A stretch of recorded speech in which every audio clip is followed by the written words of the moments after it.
प्रणाम दोस्तों। स्वागत है आपका मेरे इस YouTube चैनल साहित्य सागर में। दोस्तों, आज मैं आपके लिए लेकर आई हूँ ममता कालिया जी की लिखी कहानी बाथरूम। समय 21वीं सदी में जा रहा था, पर मथुरा के सतगढ़ा में हड़प्पा काल से पहले की शौच और स्नान व्यवस्था थी। ये ऊंचे ऊंचे मकान, पर न उनमें नहान घर न ढंग का शौचालय। ये मकान उन परिवारों को मुआवजे के तौर पर दिए गए थे जो पाकिस्तान छोड़ते वक्त अपनी ज़मीन जायदाद के कागज बचाकर ला सके थे। अपने ही वतन में अपने ही लोगों द्वारा इन्हें नया नाम दिया गया, शरणार्थी, और जगह जगह बसा दिया गया। कुछ घर डैम्पियर पार्क से परे किशन नगर में चले गए तो कुछ नानक नगर में। 3 घरों को सतगढ़ा में बसाया गया। उन्हीं में से हमारे मामा लोग भी थे। एबटाबाद में वे अपने 5 दुकान मकान छोड़कर आए थे, पर यहाँ उन्हें होली गेट पर एक दुकान और यह एक मकान क्लेम में मिला था। अजीब सा ढांचा था वह मकान।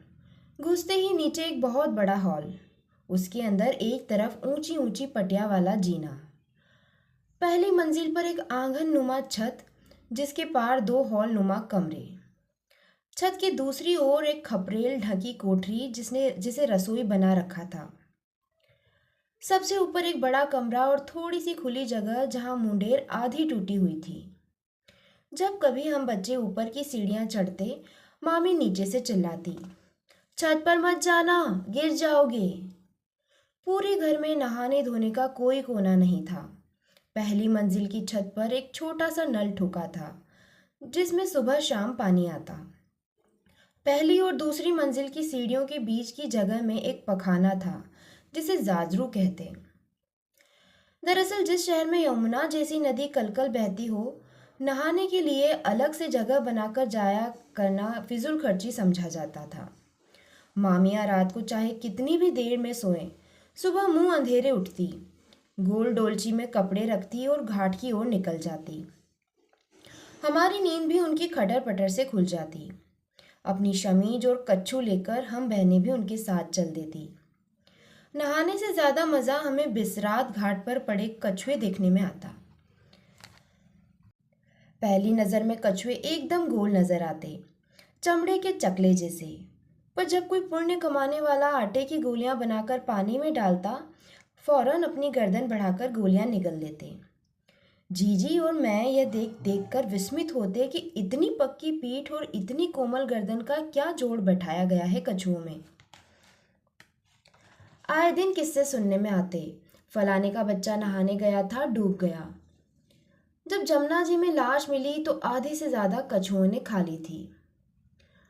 मामी शू शू कर कछुओं को हटाती और हमसे कहती, संभल कर नहाइयो, बस एक डुबकी लगाकर निकल लो, नहीं तो हमारे मुंह पे कालिख लगेगी कि मामी के घर बेटियां आई थी, डूब गई। जमुना जी का जल अगम अगाध, पहला पैर जहां धरो जरूरी नहीं कि दूसरा पैर भी वहीं धरा जाए। श्याम सलोनी जलधारा के अंदर रेती खिसकने से गहरे गड्ढे, भंवर और लहर का कोई गिनवैया ही नहीं था। खुद पंडे पुरोहित चक्कर में पड़ जाते। छुट्टियों में हमें मामा के घर आना अच्छा लगता। कितनी ऐसी चीजें और स्वाद थे जो नागपुर की धर्मपेट में नहीं मिलते थे। जमुना जी नहाकर जब हम घर लौटते तो मामी रास्ते में हमें कस्सो हलवाई की दुकान से तेल की कचौरियां दिलाती।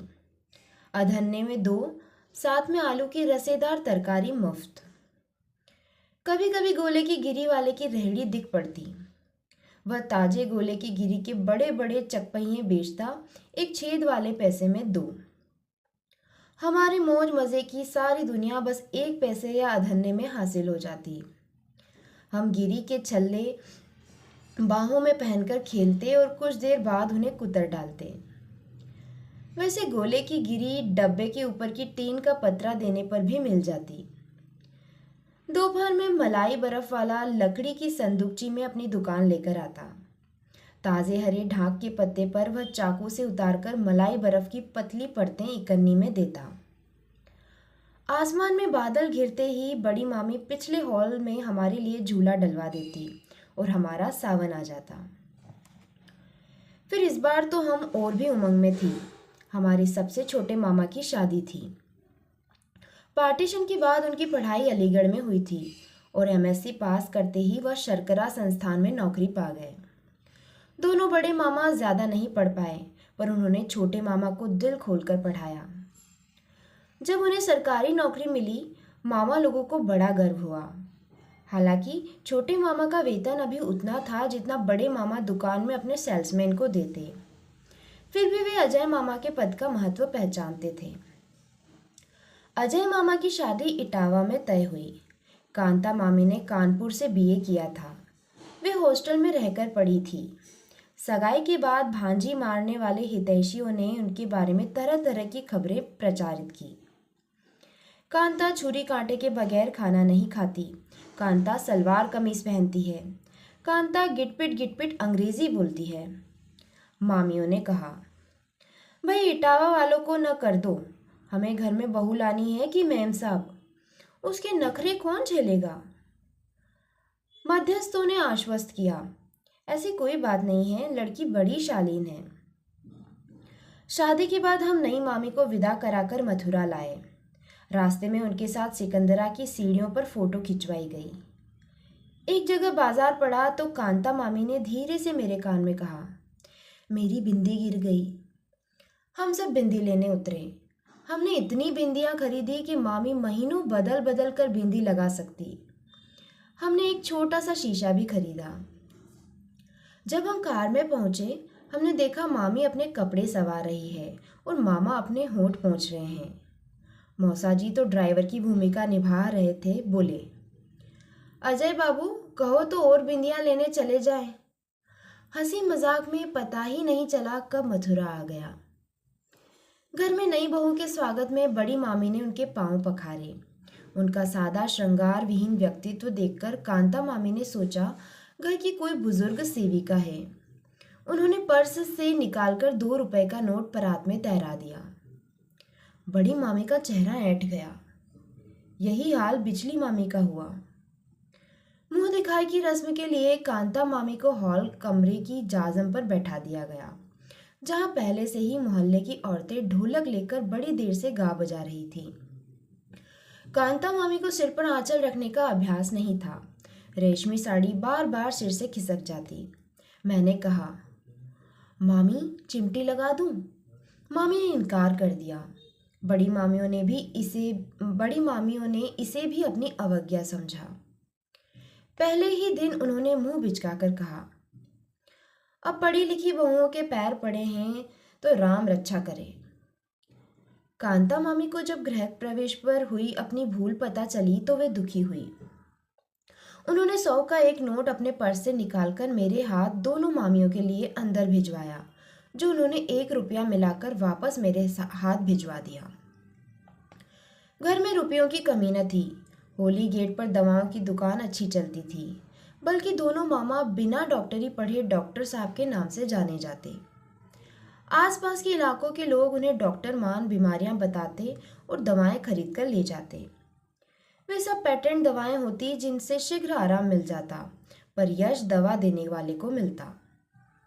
हॉल के कमरों के दरवाजे इतने बड़े थे कि वहां पर्दे डालने की कोई कोशिश कभी नहीं की गई। मामी कहती, पर्दा किससे करें, सब अपने ही हैं। काफी देर बैठ लेने के बाद कांता मामी ने मुझसे कहा, हमें बाथरूम जाना है, रास्ता बताओगी? मैं एकदम हकबका गई। नई मामी को कौन जगह बताई जाए। छत पर अभी मेहमानों की हलचल थी। जाजरू में रोशनी का कोई इंतजाम नहीं था। हर हॉल में कोई न कोई रिश्तेदार टिका था। मैंने जाकर बड़ी मामी से कहा। बड़ी मामी ने मुंह चिढ़ाकर कहा, कह दो इटावा वाली से, इतना ही बाथरूम का शौक है तो अपने बाप से कहो आकर बनवा दे। इतने बरस हमें इस घर में आए हो गए, हमने तो कभी बाथरूम नहीं देखा। मैंने कहा, मामी ये कोई रोकने की चीज तो है नहीं, बताओ क्या कहूँ उनसे। चटाक मेरे गाल पर माँ के हाथ का तमाचा पड़ा। मार खाकर दूसरे हॉल में जहाँ मेरा बिस्तर था जाकर पड़ रही। पता नहीं कांता मामी की जरूरत को कैसे निपटाया गया। सुबह का आलम भी खींचा खींचा था। कांता मामी को पहली रात देवी देवताओं के कमरे में बिस्तर डालकर सुलाया गया था। अब वे नहाना चाहती थी। बड़ी मामी ने उनसे बताया कि कैसे वे समूची धोती लपेटे लपेटे छत के नल पर नहा लेती है और फिर झुके झुके कमरे के अंदर आकर कपड़े बदल लेती है या जमुना जी चली जाती है। कांता मामी ने कहा, मुझसे तो ऐसे नहाया नहीं जाएगा। अब मैंने कहा, मामी आप इस हॉल की मोरी पे नहा लो, मैं दरवाजे पर पहरा दूंगी। कांता मामी ने इनकार कर दिया। इतने खुले में नहाना उसके बस की बात नहीं, फिर कपड़े भी तो धोने हैं।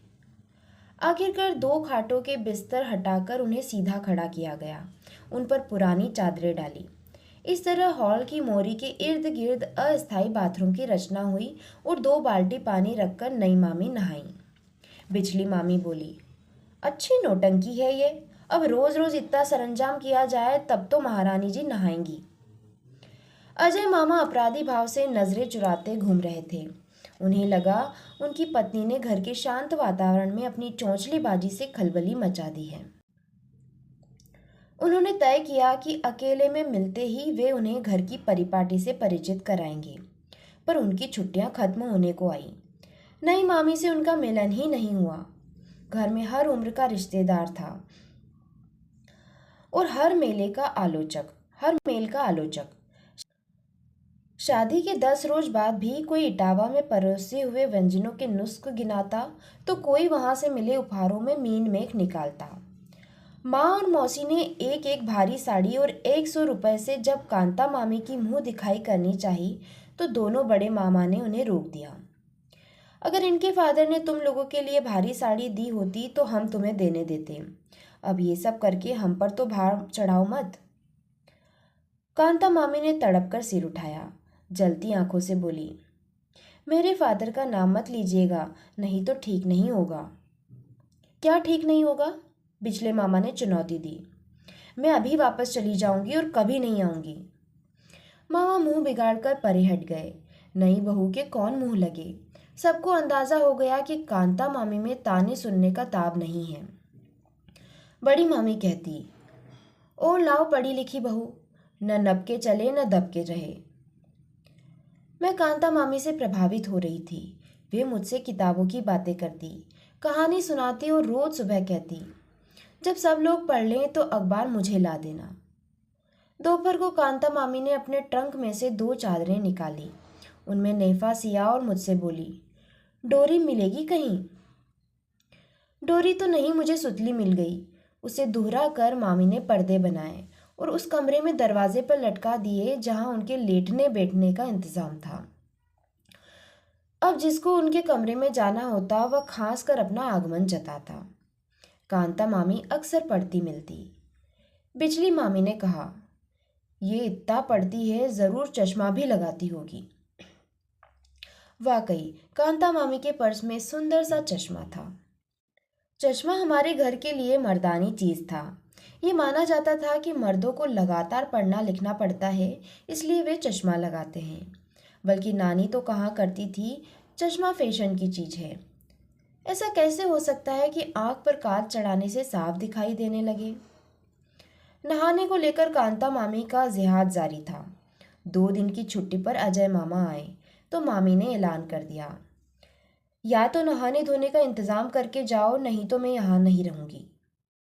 उनकी जिद पर कमरे के कोने में टीन का टपरा लगवाकर नहाने लायक छोटी सी जगह बनाई गई। सुबह जब वे आंगन के नल से 2 बाल्टी पानी ले जाकर अपने स्नान घर में रखती, दोनों बड़ी मामियां मुंह बिचकाकर हंसती। वे हम बच्चों को सुनाकर कहती, जिसे नंगा नहाने का शौक हो वह नहाए छुप छुप कर, हमने तो कभी अपना उघाड़ा देखा ही नहीं। अगर हम में से कोई नहाने में आनाकानी करता, बिजली मामी हमारा कान उमेट कर धमकाती, चल तुझे बाथरूम में बंद करूं, पड़ी रहना वहां दिन भर। अजय मामा ने अपनी पत्नी को लाख समझाया कि इस घर में कोई किसी से लुका छिपा कर कुछ नहीं करता, पर मामी की एक ही टेक, मैं खुले में बैठकर नहीं नहाऊंगी। आपकी इज्जत भी अजीब है, जो गलत बातों को मानने से बनती है और न मानने से बिगड़ती है। घर के कामों से उन्हें परहेज नहीं था। दिन का बड़ा भाग वे रसोई में मामियों के साथ बिताती और उनके हाथ में गजब का स्वाद था। नाश्ते में वह नॉन अजवाइन के मोटे खस्ता पराठे बनाती और झागदार मीठी लस्सी। बड़े इसरार से वह दोनों बड़ी मामियों को गरम नाश्ता परोसती। बड़ी मामी बिजली से कहती, वैसे तो भतेरी अकल है, बस बाथरूम में घुसकर नंगी नहाए यही नुक्स है। बड़े मामाओं को दुकान से आने में रोज ही देर हो जाती। कुछ दिन तो कांता मामी बिजली मामी के साथ चौके में बैठी इंतजार करती रही, पर फिर एक दिन उन्होंने मुझसे कहलवा दिया, 9 बजे के बाद खाना चौके में अंगीठी के ऊपर रखा मिलेगा, अपने आप लेकर खा ले। अब इसकी तानाशाही चलेगी, इसके लिए हम दुकानदारी छोड़कर आएंगे, मामाओं ने कहा। देर रात तक चौके में बने रहने के कारण दोनों मामियों को भी कष्ट होता था। सोने में बहुत देर हो जाती और सुबह नहाने धोने के चक्कर में बहुत जल्दी उठना पड़ता। अब कांता मामी के विद्रोह से उनका थोड़ा हौसला बना, लेकिन वे परिवर्तन को अपनाने में ढुलमुल होती रही। जब मामा कहते, इस नई बहू ने तो घर की औरतों को बिगाड़ दिया, सब सामने बोलने लगी है, तो मामी कहती, जे तो है। दिवाली के बाद मौसम में खुनकी आ गई और देखते देखते सुबह ठंडी होने लगी। ऐसे मौसम में मुंह अंधेरे छत के नल पर नहाना यंत्रणा से कम नहीं था। कई बार तो हम बहनें बस हाथ मुंह धोकर जल्दी से कपड़े बदल लेती और कहती, हम नहा लिए। एक दिन बिचली मामी जमुना जी नहाकर आई तो उन्हें तेज जुकाम हो गया। बहुत छींकें आई और सिरदर्द होने लगा। मामा ने दवाई दी पर खास फायदा नहीं हुआ। शाम तक बुखार चढ़ाया। डॉक्टर बुलाया गया। उसने दवाई दी और हिदायत की कि ठंड से बचकर रहें। बिजली मामी को बुखार में भी चैन नहीं। वे नेम धर्म से रोज स्नान के बाद ही ठाकुर जी की पूजा कर अन्न जल छूती थी। सुबह होते ही उन्होंने जिद पकड़ ली, मेरी खटिया नल के पास ले चलो, मैं वहीं नहाऊंगी। सबने कहा, इतना बुखार हो रहा है, एक दिन नहीं नहाओगी तो कौन काम रुक जाएंगे। मामी भी अड़ गई। ठीक है, फिर कोई मेरे मुंह में न दवा डाले न दाना, मेरा नेम न बिगाड़ना। सब परेशान, करे तो क्या करे। कांता मामी सोकर उठी। मैंने उन्हें बताया। वे फौरन बिजली मामी के कमरे में आई और माथा छूकर बोली, भाभी आप नहा भी लें और बिस्तर गीला ना हो तब तो दवा ले लेंगी ना। अरे ऐसा कैसे हो सकता है। बिल्कुल हो सकता है, कांता मामी ने कहा। वे एक बड़ी पतीली में गर्म पानी लेकर आई। उन्होंने अपने ट्रंक से छोटे छोटे 2 तौलिए निकाले। एक को गीला कर वे मामी का बदन पोंछती, दूसरे से सुखा देती। इस तरह उन्होंने मामी को पूरी देह स्वच्छ कर दी। उनके लेटे लेटे ही बाल संवार दिए। फिर ठाकुर जी की डोलची उनके बिस्तर के आगे रख दी। लीजिए, पूजा कर लीजिए भाभी। बिजली मामी के लिए ये बड़ा क्रांतिकारी अनुभव था। अब तक के जीवन में उन्होंने सबकी सेवा की थी। किसी ने कभी उनकी सेवा करने के बारे में सोचा ही नहीं। स्पंज के बाद उन्हें लगा दुनिया बहुत आगे जा रही है। उन्होंने खुशी खुशी पूजा की, फिर पथ्य लिया और दवा। बड़ी मामी की जान में जान आई। वे इतनी देर से तनावग्रस्त थी कि बिजली अपनी जिद में कहीं प्राण न दे दे। जिद्दिन जो ठहरी। 4 दिन बिस्तर से लगी रहकर बिजली मामी स्वस्थ हो गई। जिस दिन बुखार टूटा उन्होंने कहा, आज तो मैं नल के नीचे नहाऊंगी। कांता मामी ने कहा, मैंने पानी गर्म कर दिया है, अभी आपको कमजोरी है, मेरी बात मानिए, आप मेरे कमरे में बाथरूम में नहा लीजिए। ना बाबा, मेरा दम घुट जाएगा, मैं बाथरूम में नहीं जाऊंगी। हम बच्चों ने उन्हें समझाया, देखो मामी, जैसे बाकी कमरे वैसे बाथरूम, उसमें कोई हवा थोड़े ही रहता है। बड़ी मामी ने कहा, बिजली चल 2-4 दिन इनकी बात मान लो, फिर तो हम दोनों जनी जमुना जी जाया करेंगी। थोड़े मान मनोवल के बाद बिजली मामी बाथरूम में नहाने को तैयार हुई। बंद बाथरूम में एक एक कर कपड़े उतारना, पट्टे पर निर्वस्त्र बैठना, मंजन साबुन झावा यथास्थान पाना और बिना गली पर नजर गड़ाए पूरा ध्यान अपनी देह और स्वच्छता पर केंद्रित करना रोमांचकारी था। एक बार वे आदतन झुककर बदन पर पानी उड़ेलती, दूसरे ही क्षण उन्हें ध्यान आता वे बाहर खुले में नहीं, बंद कमरे में नहा रही है।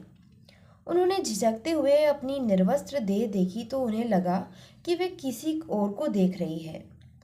मैंने बाहर से आवाज लगाई, क्यों मामी, अंदर क्या सो गई?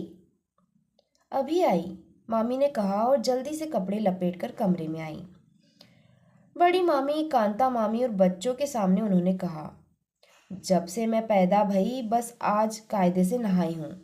अरे कपड़े पहने पहने नहाने का क्या मतलब? कुछ नहीं। मैं कहूँ पूजा घर और चौके से भी ज़रूरी है नहान घर। कम से कम आदमी एड़ी से चोटी तक शुचि तो हो जाए। इस बार अजय मामा कानपुर से घर आए तो उन्होंने आंगन में ईंटों का ढेर दिखाई दिया। ये क्या? उन्होंने अचकचाकर पूछा। बड़ी मामी हंसी। भाई क्या कहवे उसे, बाथरूम बनने जा रहा है। अब सब घुस घुस कर नहाएंगे, समझे? अजय मामा ने अपनी पत्नी को संबोधित किया। रोज नया बखेड़ा करती हो तुम? बड़ी मामी बोली। अरे इसने कुछ नहीं किया, इस बाथरूम के लिए सबकी सहमति है। तो दोस्तों कहानी यहीं समाप्त होती है। कहानी आपको कैसी लगी मुझे कमेंट बॉक्स में लिखकर ज़रूर भेजना। और दोस्तों अगर मेरे द्वारा सुनाई गई कहानियाँ आपको पसंद आ रही है तो प्लीज़ मेरे चैनल को सब्सक्राइब कीजिए और अपने दोस्तों तथा परिचितों में शेयर भी कीजिए। आपका बहुत बहुत धन्यवाद।